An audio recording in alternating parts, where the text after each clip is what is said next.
Hi, this is Pam Goodwin with Goodwin Commercial. I am thrilled and excited to have our next guest on the show.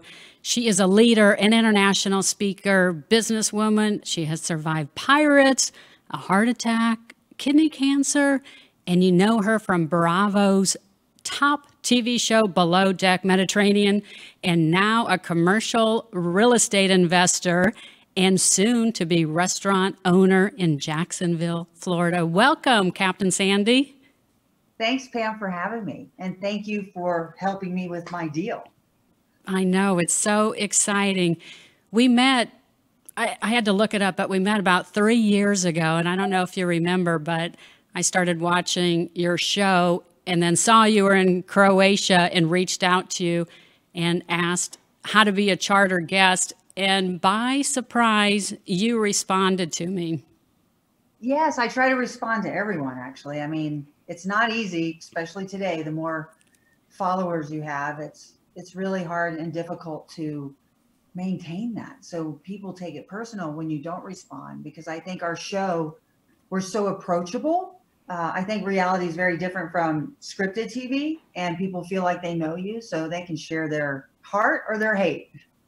I know, that's great. We're going to just spend just a couple minutes here showing your video all about you, and then we'll get back to asking you about your recent commercial real estate deal. Oh my God, who's at the door? From Below Deck, please welcome Captain Sandy Yon. Captain Sandy's here from Below Deck Mediterranean. I'm the show's first female captain. It's Captain Sandy! The star of Bravo's Below Deck Mediterranean. It is dominating the reality space, and with good reason. Below Deck Med is coming off a blockbuster season, massive hit. She's a badass. My God, Ahoy! Sandy, yeah, she's hot in real life, she said. Yeah. And this is the Captain Sandy that I knew and that I'm so glad that everybody else is getting to see. I don't understand how y'all drive and post and we park in them spots. Drop the anchor. The amount of work she's had to go through is equivalent to like the Herculean efforts we had to go through to get where we are. It's a huge amount of training and experience. Clearly, you're a strong individual. Is it a huge responsibility or what? Just the actual job? It's a huge responsibility. You have 24 souls on board. Sandy Yon has survived pirates and even fires on board. We take it on water, bring the guests back immediately. Stop. I ruined it. That can never happen. What's going on? Watch your hands, mate. Watch your hands. Watch your head! You live quite the adventurous life. But in a strange twist of fate, a near-fatal accident on land would end up saving your life. I thought, I'm going to die. During my stay in the hospital, I had the surgery to remove the tumor, and it turned out to be cancerous. If it wasn't for the accident, they would have never discovered the cancer. I just feel like I'm meant to be here for a reason, and I definitely want to fulfill that reason. What is the I Believe tour? It's about inspiring, empowering, and believing in people. If I can take someone's life and help change the trajectory, then that's what I'm going to do. Like navigating the high seas, storms will arise unexpectedly.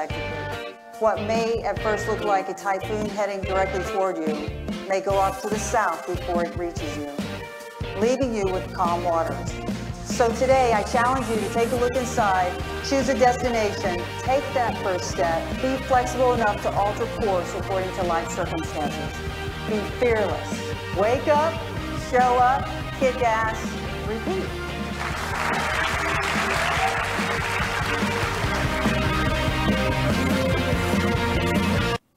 Wow, what a background. I know That's long. I think it needs to be shortened. It really, really tells your, life story. And I know we are the same age, and I feel like we have a lot in common, and I've really gotten to know you over the last 3 years that we've known each other. And it actually feels like, I feel like we've known, each other a lot longer. And especially, recently you're closing on this commercial real estate deal together. And I just wanted to let you know, I can feel completely honored that you let me represent your project. And I just wanted to go over, you do a lot of things and you have a lot of opportunities. What made you get into commercial real estate? First and foremost, I feel the same way, Pam. You meet people in life and you connect or you don't connect. And I feel like we had a connection a friendship that'll be forever lasting. So I'm grateful for that. Secondly, I think because I have driven boats for so long, and the people, you're shoulder to shoulder with those people who are the decision makers in the world and very, financially sound. And every person that's ever owned a vessel or chartered is into real estate. So that's one thing they never grow more of or make more of is land. And I don't know. I think after what's been happening 2008, and then when I watched the market, when COVID started, I was like, because I worked my whole life to save my money, and I'm, being reliant on the stock market solely is scary. And I just thought, you know what? I drove downtown, and I've always looked at Jacksonville as a place that's a water city. And why aren't there boats here? More boats, super yachts. Why is Jacksonville downtown not like a Miami or a Fort Lauderdale? We have everything south, but nothing north. My sister's based there, her school. So I drove by with my mom, and my mom's like, no, you don't want that.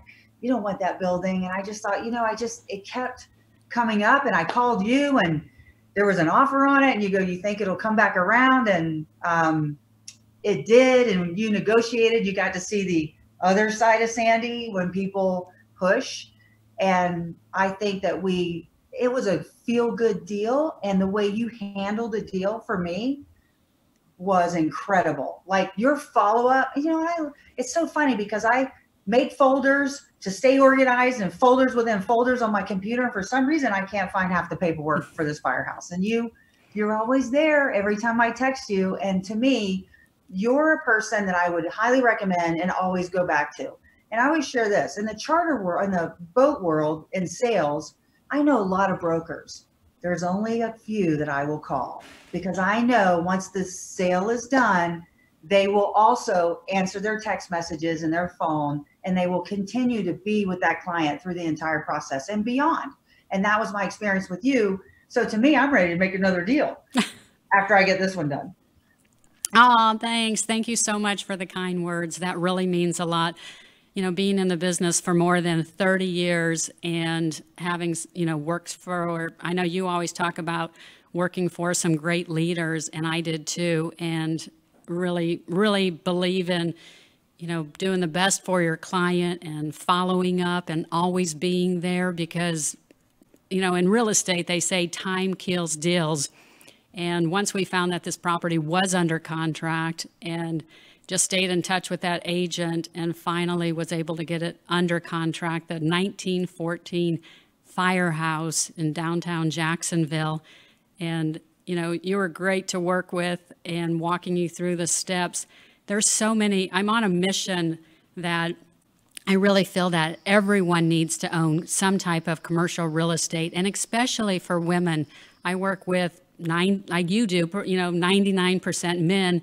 And women have such a tough time of getting over that fear factor of investing. And so I just congratulate you on, closing on the deal and really seeing it through. So, I've seen on social media and, of course, talking to you, but you plan on just having a great restaurant and rooftop lounge down there. Do you want to tell us about that? And I did see on social media also, once you posted it, I think I saw more than 3,000 comments and looking for the name of your restaurant. So just wanted to go over that with you.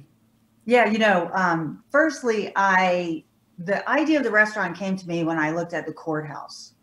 And I was like, I looked around, and if you walk downtown Jacksonville, there's no graffiti. Through this whole entire rally that people are doing, there's no broken windows. It is the cleanest city. To me, it reminds me of Chicago, to be honest. It is clean. And I just thought that's because the people are educated and they care. You can still get a message across without destroying the city. So that, number one. Number two was when I looked at that monumental courthouse, I thought these lawyers and judges and people that are in the court need a place to come and chill. And then I walked more of Jacksonville, the city, and I only saw one really nice restaurant. I do know there's an owner. He owns the Jaguars. He has a big super yacht called Kismet. I did Google, and I saw that his vision for downtown Jacksonville with the marinas, because in my mind, it's a super yacht destination place, but not only for super yachts, it's for recreational boating. And we need more restaurants on the water. So I thought, I'm going to invest in this city. I'm not just going to stop with this. I'm going to continue to invest. And I am, I want more. I feel like if people could just get on the water, it's so just, I don't know, it's like everything melts away. The restaurant I'm excited about, and I want to have all yacht chef and yacht crew who are ready to come ashore, because I think their service level is top notch. And I have a very dear friend that opened a restaurant in Fort Lauderdale back in the day, and she used yacht chefs and yacht crew, and it's a very successful restaurant. And I called her and I said, will you help me? I have a partner now in the building I'm excited about, and I'm flying there on the 13th to meet with the contractors. So we are moving forward. Do you have a name picked out yet, or an opening date? No, you know what? I'm going to repost and do a contest. There's so many names. I wanted to try to keep Firehouse in the name, but I don't know if I can. There's a lot of names. I'm going to do another social media call. I've gone through most of them. Some of them are just fun. I don't really want my name in it, to be honest, because I think it's too cheeky. I want something that's really cool. So I don't have a name yet, but that's okay. Will it be seafood? I'm going to send a flyer out to the locals to see what they want, not what I want. So yeah, I would love seafood. Are you kidding me? I miss it living in Denver. But I thought I'm going to send out a flyer all around to the businesses downtown and find out what kind of food do they want. There's already a seafood and steakhouse downtown. So let's see what they want. I know I've told you this a few times, how much the city of Jacksonville, growing up as kids, being from Omaha, we used to travel with our family, a road trip to Jacksonville to visit my 3 great aunts, my grandpa's 3 sisters that relocated to Jacksonville. So it always has a special place to me, and I cannot wait until you open. How did you feel about commercial real estate? What surprised you? I think we kind of found it maybe in February or so, and then closed in June. So it was maybe about a 3-month process. Is there anything that surprised you in the process, or what did you really learn? I learned to rely on you. And this is something I've always done in my career. When I don't know something, I find someone I trust and I lean into them. I don't have to have all the knowledge. And I think your knowledge made me feel more comfortable. The way you negotiated, you just made it really easy. So learning, I don't know if I learned anything. I just leaned into you, who is the expert. I don't really know about commercial real estate. I will share this with you. I have a friend, she lives in Fort Lauderdale, and one day I'm in her car and we drive up to the strip mall. She goes, I have to check the mail. And I go, whose mail? And she goes, mine. And I go, your mail comes here? She goes, well, I own this. And it's entire, I was like, you own this?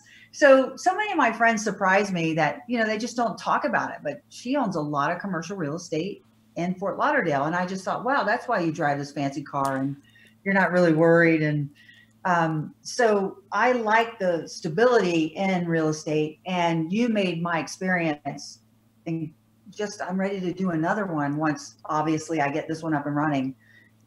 I don't know. What did I learn? I learned to lean into my commercial realtor, like Pam Goodwin. Oh, thanks. I think it definitely makes a difference on, who you're getting your real estate, advice from. So I appreciate that, and definitely look forward to helping you find your next deal, because as we know, real estate definitely can build wealth. And it's a great way, especially, I keep bringing up females, but, for women to invest in real estate. So finding the right person is definitely key. And so wanted just to go over as far as, anything else I know you also invest in residential, and will you do any more residential or really continue just in commercial? And I know you want to get this deal done. No, I don't. I actually have a house. I will never do residential again. It is for me, it's a nightmare. Actually, the person I have in my house now, I'm sold it to her, but carrying the note. And it's been great. Like my experience with her, but prior to that, it was such a challenge. I'm not I'm not that person. I want commercial. I don't want to have to deal with tenants. I want to be, when you taught me this, when you have commercial real estate, you just own the land and they lease everything, or maybe they build a building. In this case, I wish I could save the firehouse, but structurally it's not sound, and to try to shore it up, I can't trust the brick. So I'm going to use part of that structure at the top and do a replica of the building. So that's what we're talking about now, because I paid, to find out this information. So residential, no. Commercial, yes. Oh, good. And I know on this deal, I think that, what was so important and helpful on this deal, because to get a conventional loan can definitely take a lot longer. And so on this deal, you were able to do seller financing, and it was great to work with the seller who, building a relationship with to make this process a lot smoother. So I think that helped a lot too on closing the deal. Yeah, you made that easy. And my concern was I wasn't sure if it would, appraise for the money. So I'm so grateful he did that. And, all around, I think everybody's happy in this deal. I don't think one person felt like they got ripped off.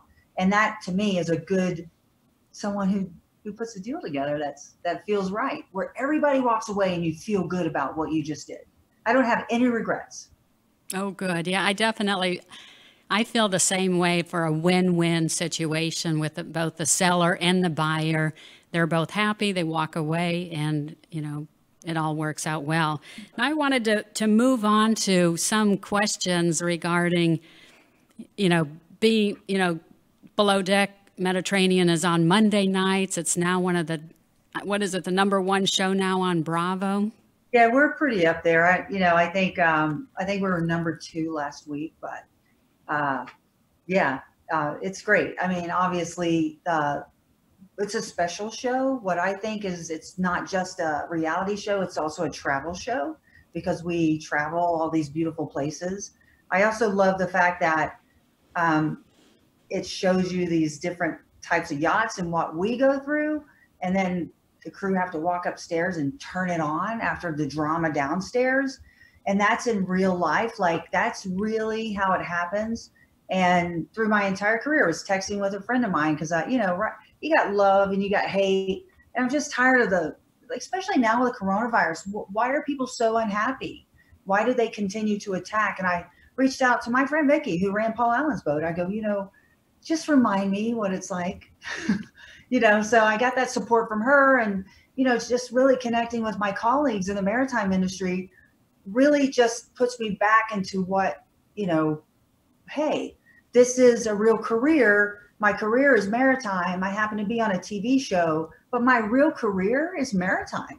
Like, I have a license, it's a federal license, and I love what I do and have so much passion. I love that our show reaches so many people across the world. And I have people text me from all over, Australia, New Zealand, the UK, even places where that's not, for some reason they are able to watch the show where it isn't really syndicated. And I get all this great feedback about our show. And I just think the production company and Bravo's done such a great job, and they have it. And I just know, talking to the creator of the show, and he talked about how the original one sat on the shelf for a year before it got picked up. So it's not easy to get a show out there and to have a show that sustains itself, from what I've learned in this business. And it's true across the board with anything.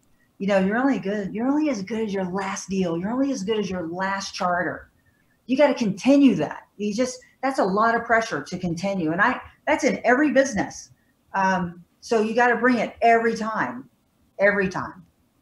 Well, you can definitely tell your passion, and, getting to know you over these years, if anybody asks me what Captain Sandy like, I always say she is exactly how you see her on the show. She's passionate, she's kind, she's outgoing, she's a strong leader. I mean, that's what I've always loved about you. And I don't know if I ever told you this, but I think you're so authentic that you have made me such a more authentic person, especially over the last couple of years. And I just think that's just such a wonderful trait. Your transparency on who you are, really stands out. Here's a picture of us doing Soul Cycle in Los Angeles, which you're a big fan of. And oh my gosh, that was a lot of fun. Yeah, I love Soul. Actually, I booked a class yesterday, and I just didn't feel good after I ate, but I didn't go in. I will today though. But yeah, Soul Cycle all the way. Yeah, that's a tough workout. I know we have them here in Dallas too, and I need one closer to my house, but I know working out is definitely. So just tell me, being famous now, how is it? I'm sure you just get opportunities all the time. Can you tell us about what that's like? The opportunities, or somebody wants to reach out and has an opportunity. How do you go through them all, and how do you decide? I read them all. I don't, if it's not me, I'm not going to get behind something that I don't really believe in. So yeah, I just, slow and steady wins the race, Pam. You don't jump at everything, so right now I have a few opportunities, and I'm considering them, because the reality is I will never, ever, ever rely on one thing to be my income. And that's exactly why I invested in commercial real estate. I never want to have that fear. And I learned this through the years, and I think it comes with age, that I will never be solely reliant on one income stream. And when you have that level of comfortability financially, it feels good. But the financial side doesn't make me happy. It is the internal and how you approach people. So when people approach me and ask me, I'm open.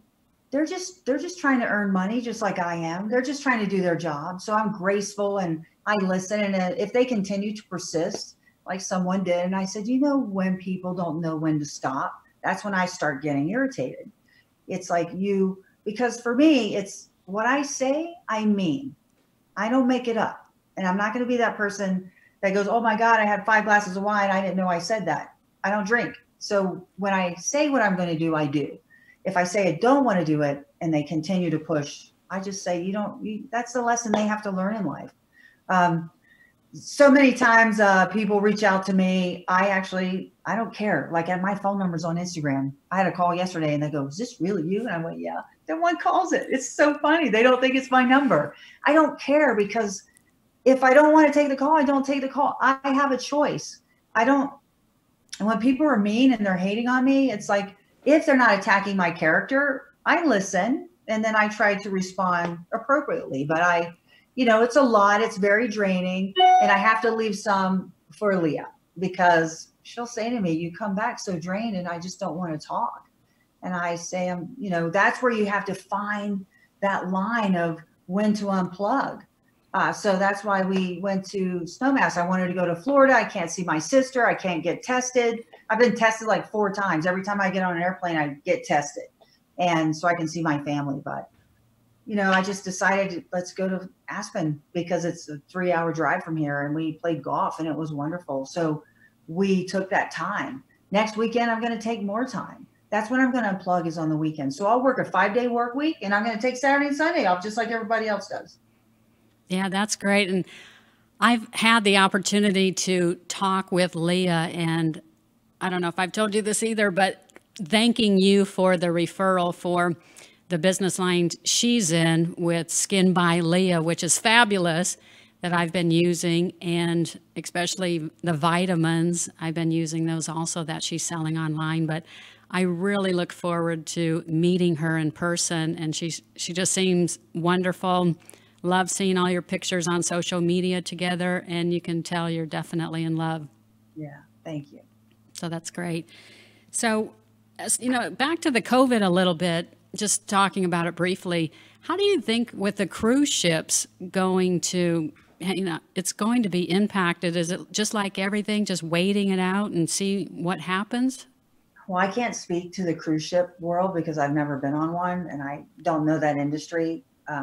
But I know that my world, charters are not being canceled. They're just being postponed. I think they have protocols in line where people are getting tested before they board. Because when you're tested and you're all like, quarantined and you board a vessel, you're together, you're not really going out, you're on anchor, you're traveling. So that's really what the yacht world's doing. A lot of owners have laid off crew because, you know, the charters have been postponed. You know, I have to say, I'm surprised that, you know, with the spike, I just thought it would be different. So it's hard. It's not easy. It's like, oh my goodness, it's people just, I don't know, pay attention. I mean, I don't know. Like, I don't know, you know, it's so hard.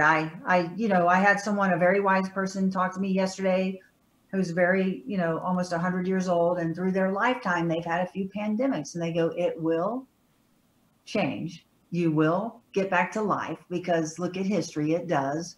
We just have to stay focused on, you know, self-quarantining during this time. And that's really what a lot of the crew are doing, because a lot of the crew aren't allowed to leave the boats. They're not allowed to go out to restaurants and bars. They're on lockdown. So they're not infected. So they don't get infected, and they're tested all the time. Their temperatures are being taken. So I think our side of the industry hopefully will continue. I don't, you know, for now, the Fort Lauderdale Boat Show is still on. The Antigua Charter Show is still on, which is in December. They haven't been canceled yet. So let's see what happens. I know everybody's just, it's the unknown that's hard to wait. And being in, you know, like I said, real estate for more than 30 years, as soon as, you know, my career started, I've seen a variety of ups and downs in real estate, and it's always still one of the best investments to have. Switching gears, wanted to find out a few things on your bucket list. I know I've seen people asking you if you plan on writing a book. So right now, I have one that's underway. We just finished the book proposal, and let's see. I mean, I'm waiting. So I should hear from the agent today, actually. So funny you brought that up. And on to the next step. It takes a long time to get a book out, doesn't it, Pam? You get a few of them, don't you? I do. I have a couple of them here. And it is a process, but it is definitely one thing that I highly recommend everyone needs to do, is to write a book. So once you publish it and it's out there in the world, it is a little nerve-wracking once it goes out, because you're afraid of, is there a misspelled word? And you hope somebody has the right, you know, person has edited it for you. Wanted to ask you, this is an odd question, a few bullet round, but what time do you wake up? 7 a.m. And what time do you go to bed? So, you know, I'm a captain, so I never really sleep the night through. Every little noise wakes me up. Last night, I think I went to sleep. I wasn't really feeling well, so probably like 2 a.m. I was up this morning at 7. Usually I'm a 6 hour, I need 6 hours. And last night I didn't get 6 hours, but I will tonight, hopefully. I think I had food poisoning, so I wasn't well. I was up and down. But yeah, 7. That's good. That's good. I know I wake up a lot earlier, because I probably go to bed a lot earlier, but I know you're a big role model for a lot of, you know, the younger generation. What kind of tips of advice, you know, if you could look back at your younger days, what would you tell yourself differently, you know, what you're doing now, or, you know, what would you tell your younger self?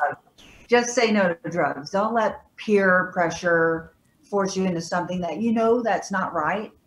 Because that could put you on a merry-go-round where you may not ever get off. Thankfully, I got off. The other part is follow your passion. You know, we all have a calling in life we all have a role here in life to follow that, because really that's what your gift is. We all have gifts. And I listen to this speech all the time by Denzel Washington. It's called God First. It's less than 7 minutes. And it inspires me. It's like, yeah, that's it. Like, I love kids. I love animation. I've created this Captain Sandy's Ocean Rangers. I'm hoping that gets picked up.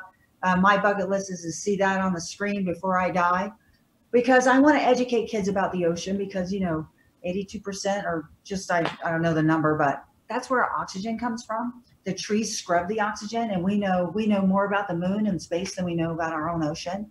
I love, like, when I can't sleep, I look through all these new sea creatures that they discover.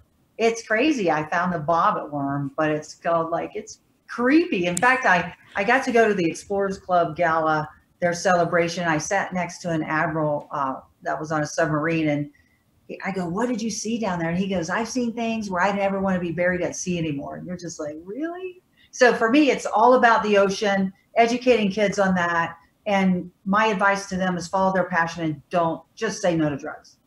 Yeah, that's great advice. I know we have 2 boys, 19 and 20, and I'm always saying that to them too. But that's definitely good advice.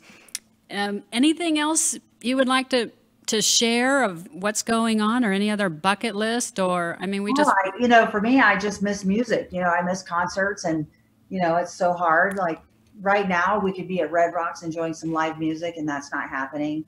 So I feel bad for the musicians, and, so many people are out of work, and I just, the minute we can go back, believe me, I'm buying tickets and I will be there.